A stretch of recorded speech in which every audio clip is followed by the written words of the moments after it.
Good evening, and welcome to Awakening Wednesday, Kitchen Conversations. My mind is opening.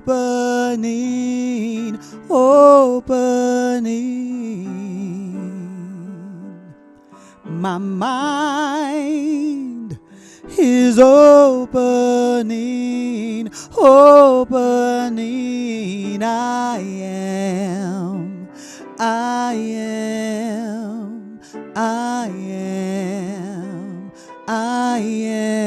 opening.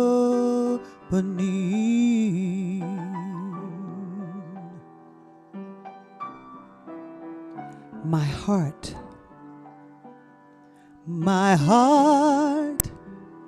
is opening.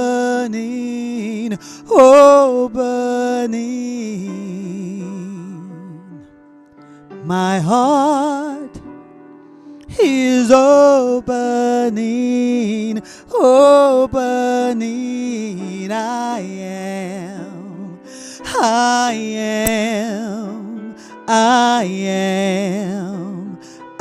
am opening.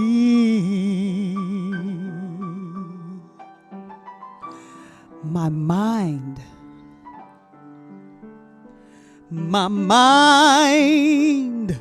is opening.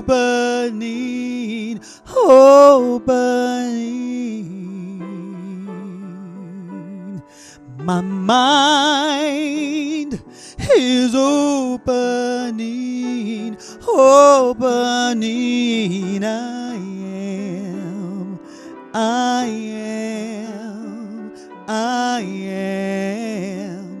I am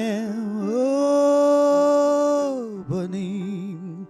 So it is in this divine opening space that we are opening our minds, our heart, and our life to breathe into this divine space of absolute knowingness that all that there is God. And we are all opening ourselves up to a wider and greater place. We are opening up to the world.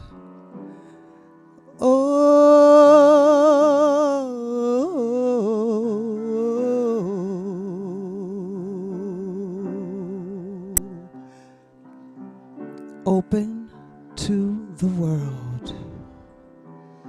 Breathe and know that you are a part of it, and you are opening up to it in this very moment.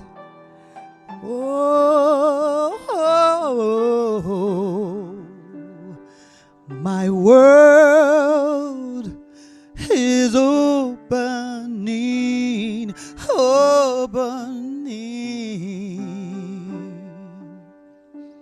My world is opening. I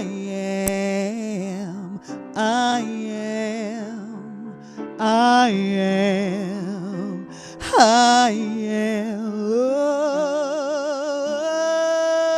opening. Opening.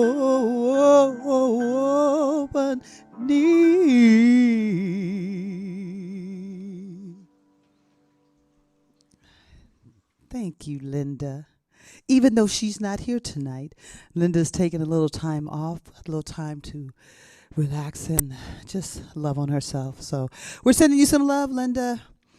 Thank you all for being here tonight, here at Kitchen Conversations. I had a conversation with a friend of mine, and it kind of caused me to start to rethink how I was doing the show. So normally we would go from 6:30 to 8. I have reduced it to 6:30 to 7:30 because it's always good to shake things up, test things out, see how they do. So I'm looking forward to that. And recognizing that Kitchen Conversations and Awakening Wednesday, it is our spirituality, and it's a living presence within each of us. So I'm so glad that you're here. Tonight we're going to talk about what is white privilege. My whole body is just tingling. And also tonight, we have to welcome in some newbies. Well, actually, Bob is not totally new. He's still on the newish. But Christine Thompson is up in the house. And of course, our beloved Sarah is here holding everything down. So I just want to send some love and appreciation to each and every one of them for all that they do. For our Universal Spirit Center. They do it for us. Aren't we lucky? Yay, yay, yay. So I'm going to sing another song. We're going to sing our theme song, of course. None of us are free. And then after that, I'm going to play a little video about what is it like to be white privileged. But first, let's do our song, None of Us Are Free.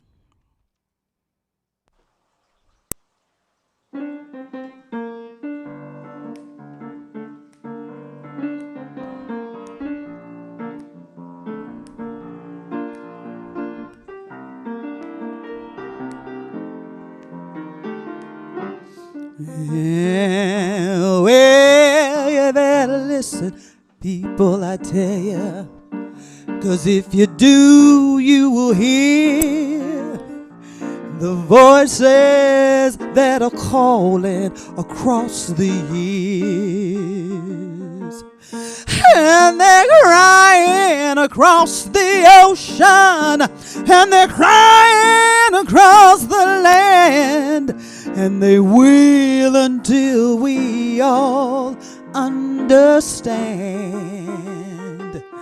that none of us are free. None of us are free.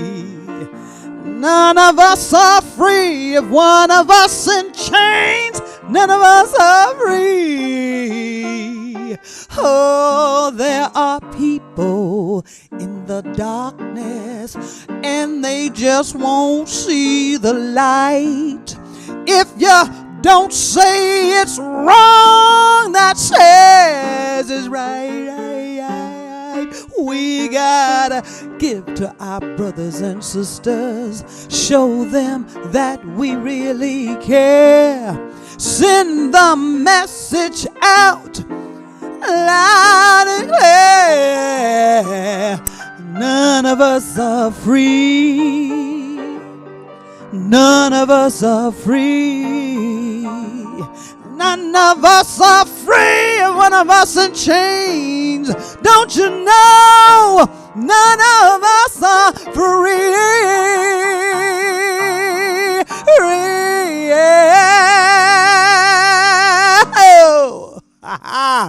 None of us are free. Let's check out this video. How does white privilege work? Have you, or anyone that you know, ever had trouble hailing a cab? If your answer is no, then you might have white privilege. Here's how it works. You'll see your child when you look at him. Look at David, age 9. From the moment a white person is born, they're afforded certain privileges. While the extent and nature of their privilege varies from country to country, one thing's consistent. If you're white, society be like, you out here winning. So what's white privilege? In the words of Peggy McIntosh, a white scholar who started studying white privilege in the 1980s, white privilege is an invisible package of unearned assets that I can count on cashing in each day, but about which I was meant to remain oblivious. In her essay, White Privilege, Unpacking the Invisible Knapsack, McIntosh even detailed dozens of examples of white privilege that she experiences in day-to-day life. For example, white folks are able to turn on the television and see someone who looks just like them. She even details things like being able to find band-aids that match her skin. And it works in 3 distinct ways. First, white privilege provides white people with perks. Some perks go unnoticed, like being able to actually use complimentary shampoo and conditioner at a hotel. These perks lead to a sense of entitlement because whiteness is the standard. Imagine how white women would react if hotels only carried Shea Moisture. White privilege also creates measurable advantages. A white person is more likely to be approved for loans than black folks, and that's part of what has led to disparities in home ownership. Under 42% of black folks are homeowners compared to 72% of white folks. And what about jobs? With the exception of Asian men, All groups make less than white men when we talk about median hourly earnings. This especially impacts black women. Black women make 62 cents for every dollar that white men make, and we also make 79 cents for every dollar that white women make. Not to mention that white people are able to profit off of industries that have historically penalized black folks. Just look at marijuana. According to the ACLU, the use of weed is pretty much the same among black and white people, yet black folks are nearly 4 times as likely to be arrested for possession. When it comes to banking off of the billion-dollar industry, black folks are shut out.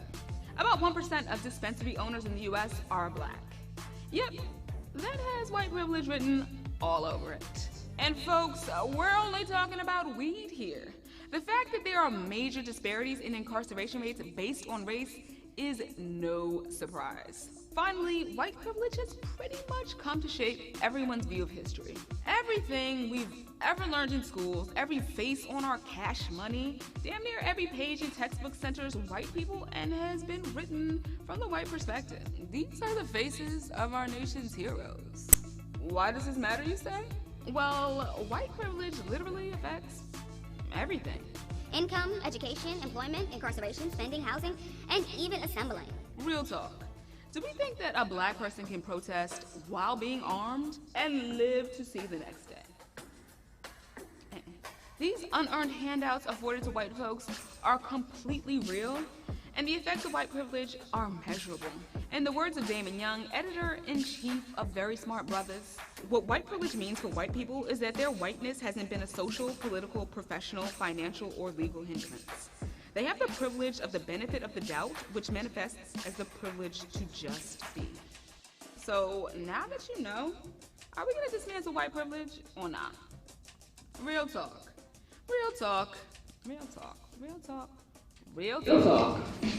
Real talk. As Reverend Kevin always says, let's take a breath.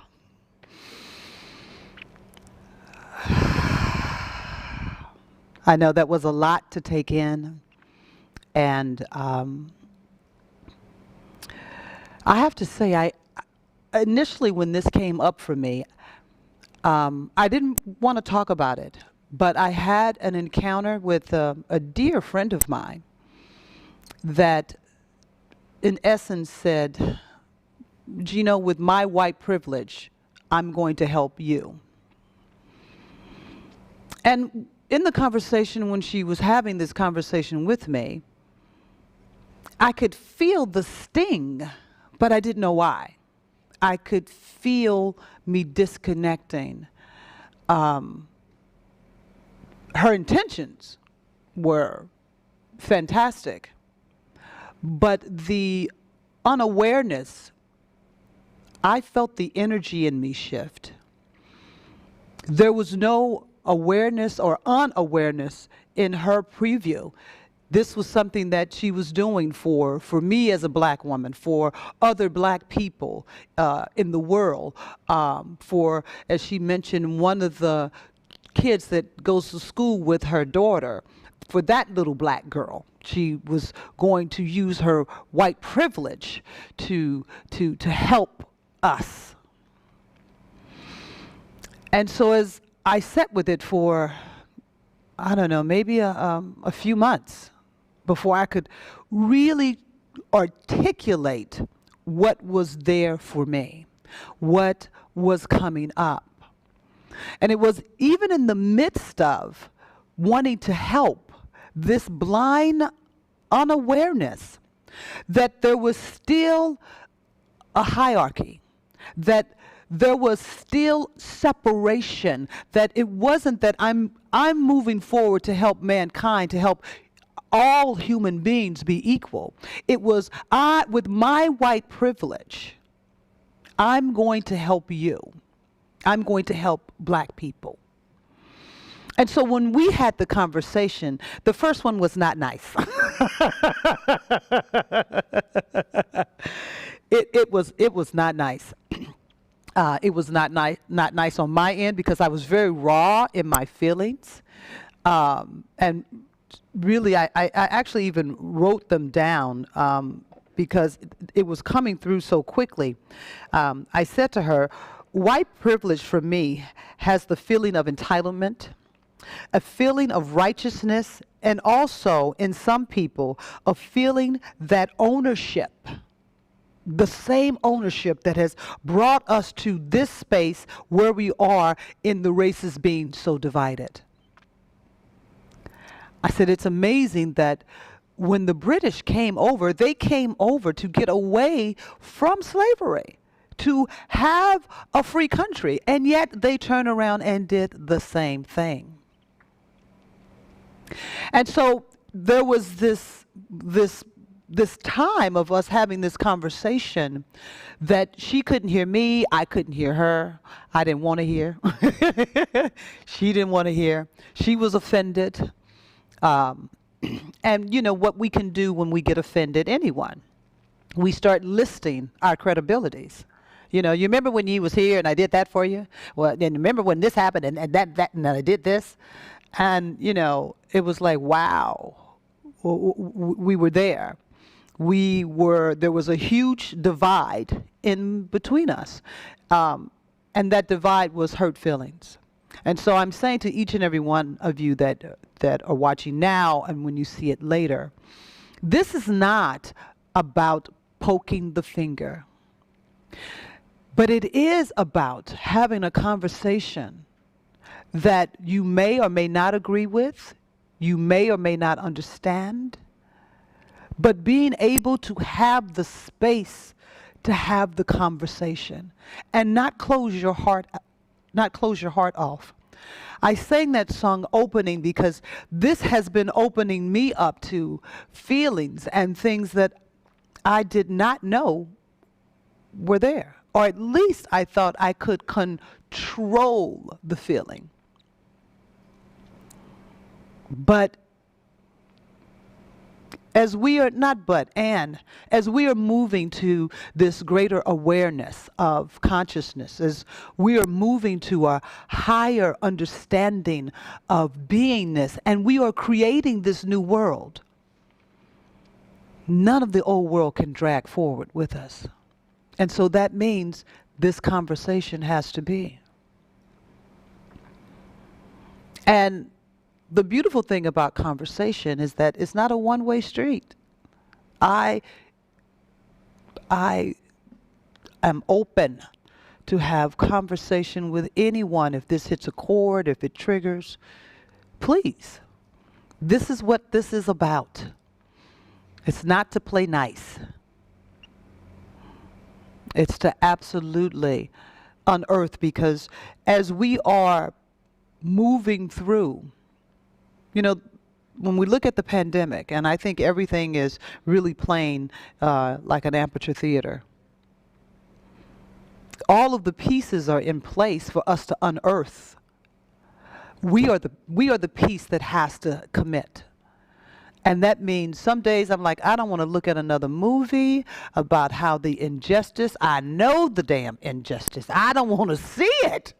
And I remind myself that, yeah, you do.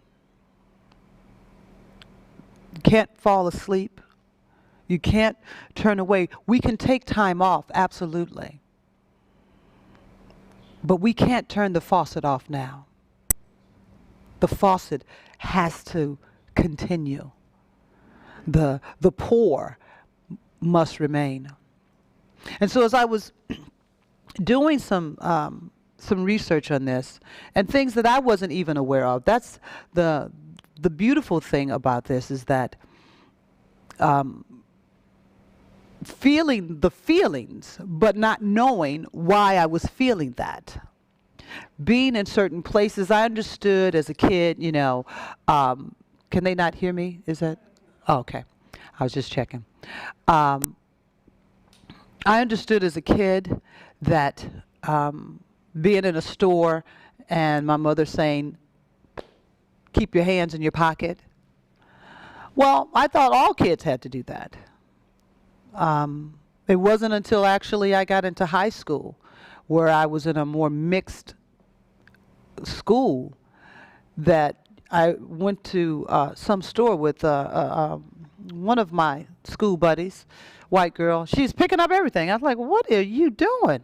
Didn't your mother tell you not to be picking up stuff? You got to keep your hands in your pocket. She's like, what are you talking about? I can pick up whatever I want. I was like, no, you can't. You can't do that. People are going to think you're stealing. And she thought it was the most hilarious thing. She thought it was so funny. And as kids, never really understanding why. But it was definitely a difference. And, as a teenager, something happened to me when I hit 13. I told my mother, I'm 13. So I thought I could do whatever I wanted to do. And I remember we went to the store. And I was in the grocery store picking grapes, eating them. I think I had a plum. And I said, Mama, we can pick up anything. We do whatever we want to do. And she grabbed me by my arm because just at that point, a manager had come over and said, Miss, we're going to have to arrest your child. Is this your child? And my mother said, yes, I'm so sorry. I'll pay for whatever she's eating. She said, I think my mother, she said, I think my child is sick. I don't know what she's doing.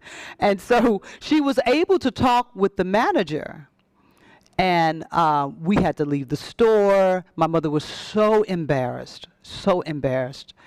And she didn't deal with embarrassment well. So I had a rough night that night. Just how discipline happened. But the story was, you can't do what white people do. You're not white. You can't do that. When I tell you something, I'm telling you that to keep you safe. Do you realize they were going to arrest you tonight? That's stealing, Gino. And I said, but Mama. And there was another little girl that was eating the grapes. She had some cherries. I hadn't made my way to the cherries. But she was white. And as a kid, that didn't make sense. So I filed it under the cabinet of, these are my mother's rules. And my little brother was really little, but he was my #1 fan. And I was crying, and he came over to me, and we had some grapes in the refrigerator. He said, Gino, you can have these grapes. I thought, oh. He started crying, too. She said, boy, I haven't touched you. Why are you crying? It's my sister. That's my sister. But it's been a long time, and I hadn't put the pieces together. There are definitely things that, of course, I understood about racism. But white privilege was one that really I have been blinded to. I was emotionally aware, but I had no conversation of it. I hadn't understood how to articulate what the feeling. And so when my friend said to me, with my white privilege, I'm going to help you, I was instantly on the slave plantation. And this is what I'm going to do for you. And of course, we came into this loud conversation because she was like, I'm the most unracist person in the world, I love everybody. And you know how we all have those conversations. In understanding that the depth of our racism is in everything. It's in everything and everywhere. There are certain areas that you may be alert to, oh, I do have judgment here. I am racist here. These are things that I have. But there may be a whole nother field over here that you haven't even tapped into because you may not consider it. In my sweet friend's defense, her thinking was, this is me being proactive. I said, but the whole vibration of the way you're being active is that these poor black people need help. That's separation. Not humanity needs to learn and grow and be for one another and have equality. That separation that says because my color is different or my hair is different. I remember, I love to change my hair. And I'm trying to remember if it was a church I went to. That's when I was doing a lot of touring. And I came in with my afro on. You know that afro is gorgeous. I love that afro. And the minister was like, it took her breath away. And she said, wow, I guess you're making a statement today. And I said, oh, yeah, I am. Now, I'd been there many times. But as I think back, and she made reference in the service that Gino is really feeling her oats today. And it's those subtle little things. At the time, it's like I felt a little dagger, but I was like, oh, Gino, you're just being too sensitive. The afro. But for a lot of people, black people with an afro says militant, says angry, says I'm not taking no stuff. It is a space of feeling that that black person is stepping out of line. They're using their power in a way that's uncomfortable. From a hairdo, but it's associated with black power. It's associated with Angela Davis and the activists that were moving black people forward as a people to wake up to all of the systematic things that are happening. It's associated with the Black Panthers.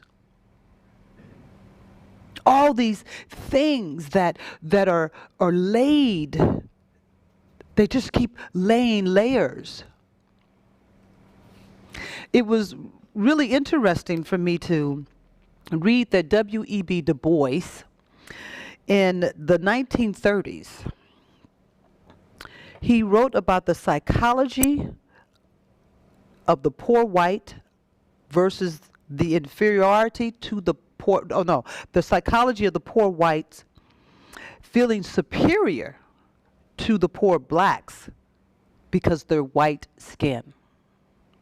Because the skin itself said, I may not have as much money as the other white people, but I have the skin. I have the skin. I can go into this place and do what I want. I can go over there and do. I am received as a human being. And for me, I think that's one of the things that I'm starting to check myself. That because somebody is different from me, do I see them as a human being or do I just see the difference? I saw a beautiful vignette on Laverne Cox, who is a transgender, does a lot of TV, and just released. I think it's a Netflix. I'm not sure if it's on Netflix. I would Google it. I think it is either Discounted or Disguised is the name of the film. And what's so beautiful about it is that not only were there transgenders in front, there was transgenders behind. And if there wasn't a job that a transgender knew, they set up a mentor program to teach. I thought, wow. Because once again, that's something that people are afraid of. Some people are afraid of. And we have definitely seen through Black Lives Matter, Trans Lives Matter. Black women trans have been killed just for the sheer fact that they are trans. So, our first encounter, my friend and I, after we tried to have our first conversation, which just kind of ended up in just yelling. I'm right, you wrong, I'm right. With the, okay, goodbye, bye. And it took me about a week to just kind of sit with it as I was looking through different things. And, the first part of that was like, yeah, see, this is right. She just doesn't want to da da da da da. But realizing the world right now, we're like little kids having a temper tantrum. That I'm right, no, you wrong, I'm right, you wrong, you're wrong, I'm right. And in all honesty, the hurt and the pain is on both sides. Everybody's hurting. Everybody's struggling to make sense of a world that they knew, that everybody knows by now it ain't gonna be the way it used to be. That world is gone. And I, for one, am glad that it is. Not saying that this is the way, but sometimes in order for things to really get shaken up, it has to have a huge impact. So now we're at this crossroads where the world's not going back. What do we do with all that's here? How do we move forward? And so, in diving into white privilege, what is white privilege? And there's a lot of credit, as the young lady said on the video, that's given to Dr. Peggy McIntosh, who wrote a book, White Privilege, from her book in 1988, White Privilege and Male Privilege. And that male, which I thought was so hilarious, of course it is the white man. Doesn't even have to be specified that it's the white man. And so, as I was looking, I found this list, and she, in her book, she had like over 42 things at that time. No, I'm not going to go through all 42. Don't worry. But let us take a breath here. Let us take a breath. And I want each and every person, whether you're watching now or whenever you're watching, wherever part you feel that you're playing, just take this breath and know that there is no blame or shame, that this is the unveiling, this is the opportunity, this is the uncomfortable conversation to start to become aware of where is it in your life? Where? How are you sleepwalking in it? How are you addressing it with others? How are you presenting yourself? We are reinventing the world. That's no easy feat. So don't get impatient with yourself or with others or feel like we have talked about this enough. No, we haven't. Be open. Keep your heart, your mind. Keep your life open. So, I have the privilege of having, and this is white privilege. This is about a list of 10. I have the privilege of having a positive relationship with the police, generally, for the most part. For the most part, a white person is not going to get pulled over. I remember having a conversation with another friend of mine who saw 5 black kids sitting on a curb. The cops had pulled them over. And we were driving, and I shook my head. She said, I know, they are doing something wrong. I said, whoa, wait a minute. I said, how do you know they were doing something wrong? She said, well, because the cops have them out the car and have them sitting on the ground. I said, that doesn't mean that they've done something wrong. I said, what it does mean is that 5 of them were riding in a car in a predominantly white neighborhood, and they wanted to know why. But it doesn't mean that they've done something wrong. She's like, well, the cops wouldn't pull them over for nothing. I go, absolutely, yes, they would. I remember my mother saying to my brother, if it's over 3 of you in the car, you call me, I'll come and pick you up. And you just, you didn't think anything about it. I thought, boy, Mama really trying to keep track of you, boy. I didn't get it. I didn't get it. I have the privilege of being favored by school authorities. I went to Catholic school. And so in my Catholic school, in my high school, I went to Catholic grade school, but it was predominantly black. We had some Asian. But in my high school, we had, when I first got there as a freshman, we had a large white junior and senior class. And all of the nuns were white. And I've always been a pretty vocal person. Very outgoing. I was on the theatrical team there, speech team. A lot of the ribbons that they got in that and they had in that case came from me, but Sister Jacqueline was not my biggest fan. And the things that I would say, why are you picking on me? Why are you picking on me? And one of the lay teachers who I loved and adored, Miss Richardson, she's no longer here. But I can feel you right now. She grabbed me one day and took me into her classroom, and she taught English. And she said, you know, in this school, your mother is giving you an opportunity to have a better education. You have to work harder. You have to do more. And you have to stay out of the light of trouble.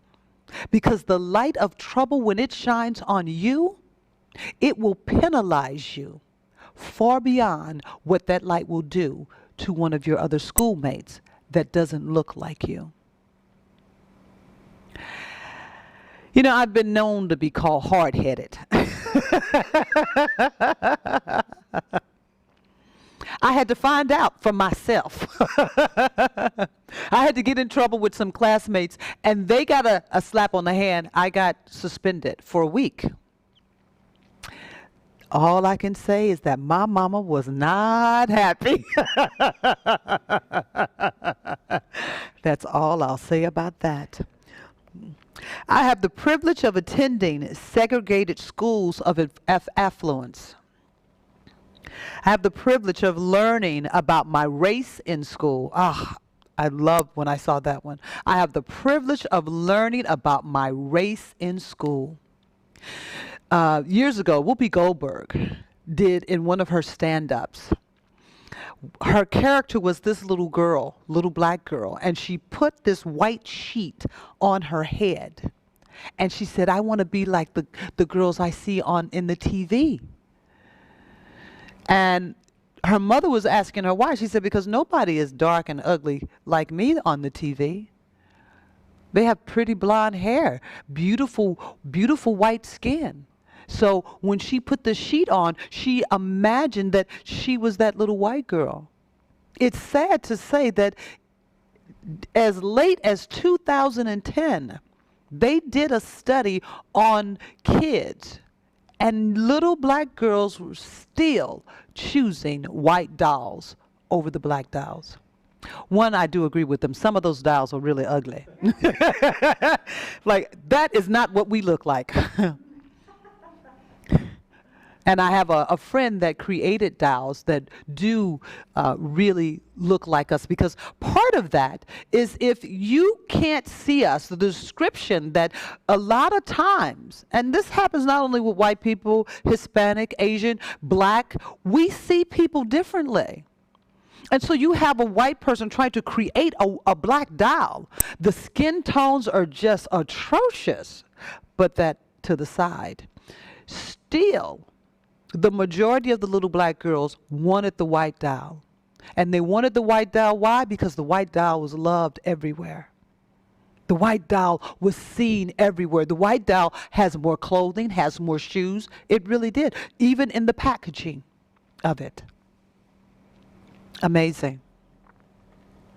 I have the privilege of finding children's books that look like me. You know, Disney has just started to really get in the bandwagon of making animated figures in lead character roles that are of color. That maybe 5 years ago, what was it, 10 years ago when they did the Black Cinderella, and there was outrage. Outrage. How dare you make a Black Cinderella? How dare you?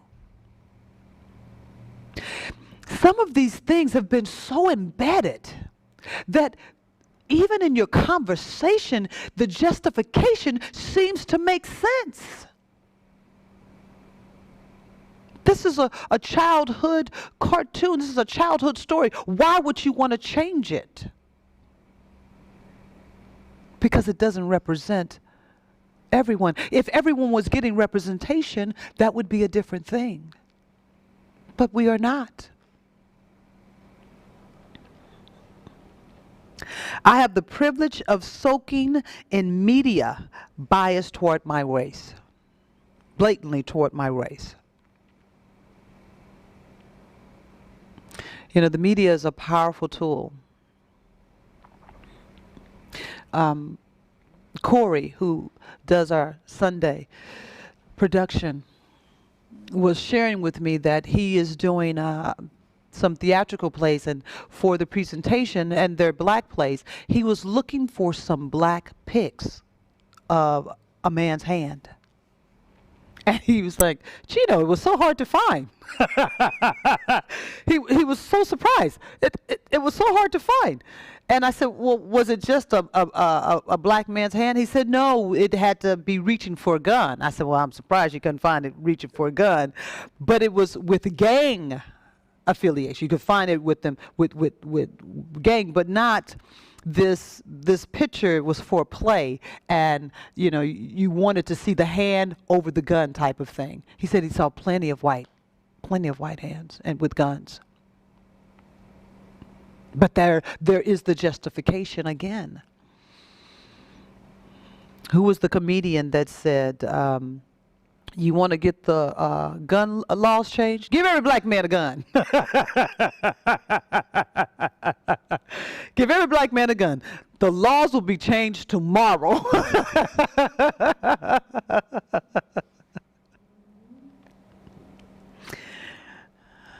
I have the privilege of escaping violent stereotypes associated with my race. This is a good one. And I think they say the other half of that, which I love, which, wait a minute, I don't see it, but I'll add it too, that for black people, we have to speak for our entire race. When somebody black does something, they are all black people. It just seems to cover all black people. But no matter, you know, how heinous a white person shooting up, killing, it is just that person, or it's just those people, just those two or that one. It's not the entire white race. I want to show this picture that shows how in the, and let's make that a little bigger so people can see. And this is a true story. It's probably on overlay 1, you know, just right click on it and it should, yeah, there we go. So I wanted you to see that on one side, 3 University of Iowa wrestlers arrested, burglary charges pending. You see them? They nice clean cut, got their little shirt and tie. That's the picture that they used in the newspaper. Now on the other side, they show 4 black men arrested for burglary. The difference, they look, or what we have come to believe is a look of criminals. The other thing that happens with that is that when black people are in the media that have done something incorrect, they show that picture, they show that picture, they show that picture, they show that picture, they show that picture. Constantly. Constantly. I have the privilege of playing the colorblind card, wiping the slate clean of centuries of racism. You know, I wish and hope for anyone that we can get out of the conversation of what your ancestors, my ancestors did. We're all in this thing together. No one wins if we don't move forward. Nobody wins. There will be no comfort place. There will be no life of joy if we can't understand that whether, with my ancestors and with your ancestors, what they've created, we have to, at this juncture, come together and create something new. We can't try to fix an old program. There's no way to fix it. It has filtrated through everything. So we have to start anew. I remember having my cousins on here, and he said, we got to tear the whole system down and rebuild. And that's tearing down mentally as well, the thoughts and things that we have kept that keep us separate.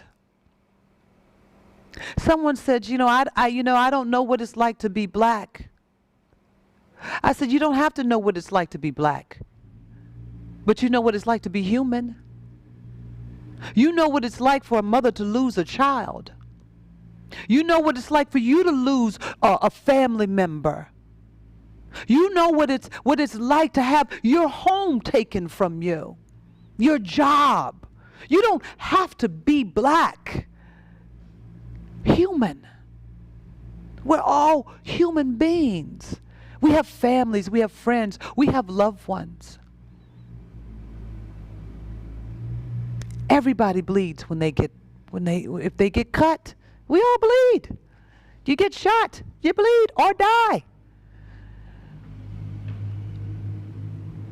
But recognizing where you are in the puzzle, that's a beautiful gift to start understanding that.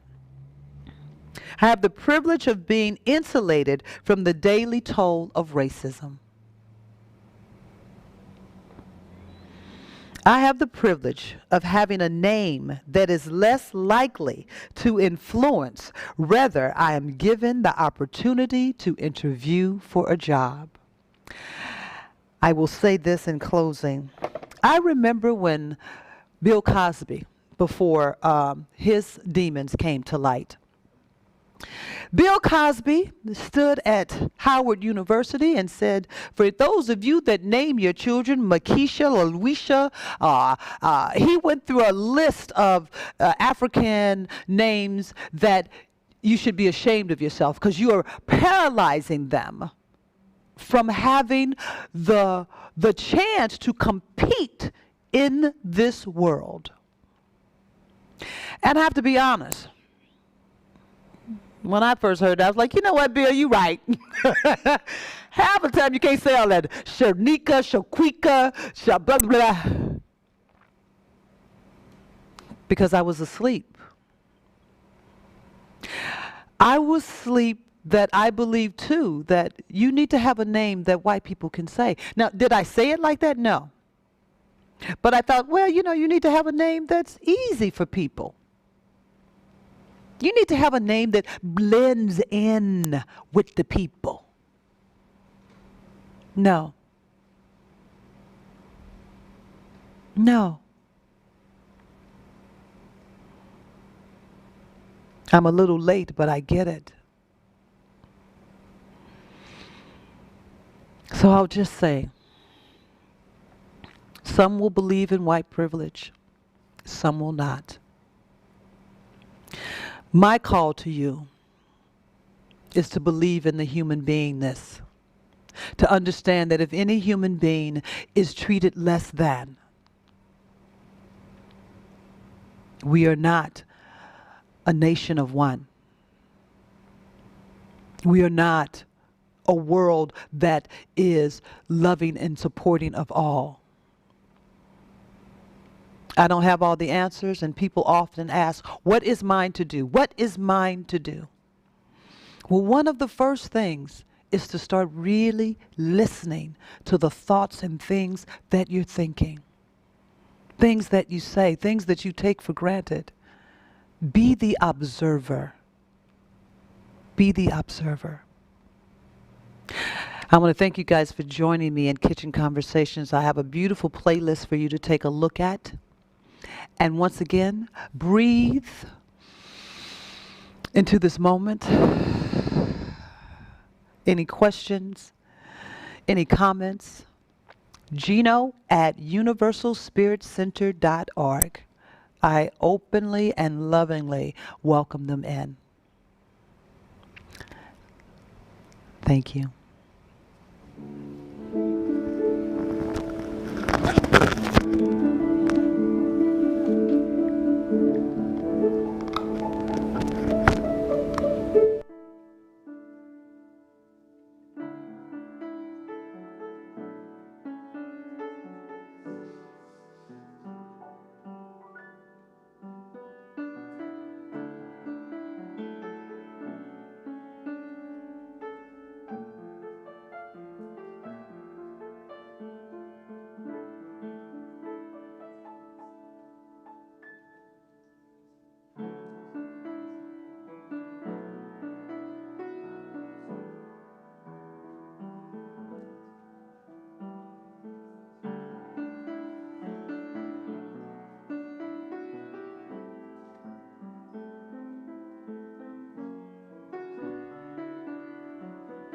No, no, no, no, no.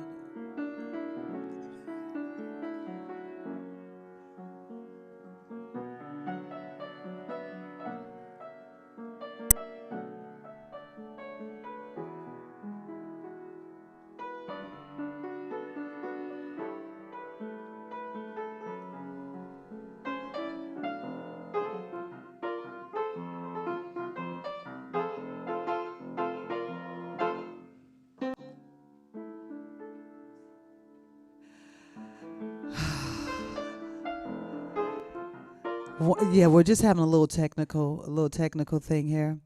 Let me just say, Happy Black History Month. I'm excited that to be sharing this month with Universal Spirit Center, and we have some wonderful things in store. This is our conscious giving time, so go ahead and click that again. Yes.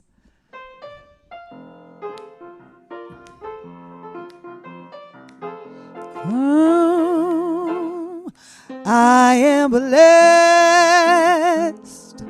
I am blessed every day of my life. I am blessed, blessed, blessed, blessed. When I wake up in the morning or lay my head to rest, I am blessed. I am blessed. These are wonderful ways that you can choose to donate to Universal Spirit Center by mail, bill pay, donate button on the website, our PayPal, or you can text, give. I've done that one a few times. That's a lot of fun. Yeah.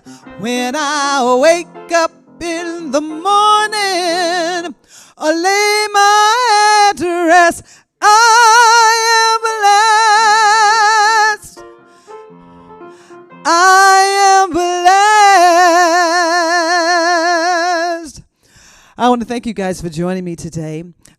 Just to let you know a few things that are taking place on our website. We have a lot of events that are happening. And as I said, Happy Black History Month. What a powerful month this is. We have a lot of things that are going on, so please go to the website and check us out. We have 2 movies for the month of February. We're honoring the one and only Cicely Tyson. So we will be showing Sounder and Mrs. Jane Pittman, and then unpacking it the last Friday of the month. Was trying to figure out one or the other, but they complement each other so. And so since she just made her transition at 96. She finished her memoirs, and then she was like, I'm done. I am complete. What a life. So please participate. Look at Sounder, Mrs. Jane Pittman. I know sometimes those movies are a little tough to take, but that's part of moving through. That's something of yours to do, to commit to participating, to see, to experience, and see what comes up for you. We also have a lot of wonderful speakers that we will be honoring in throughout the month of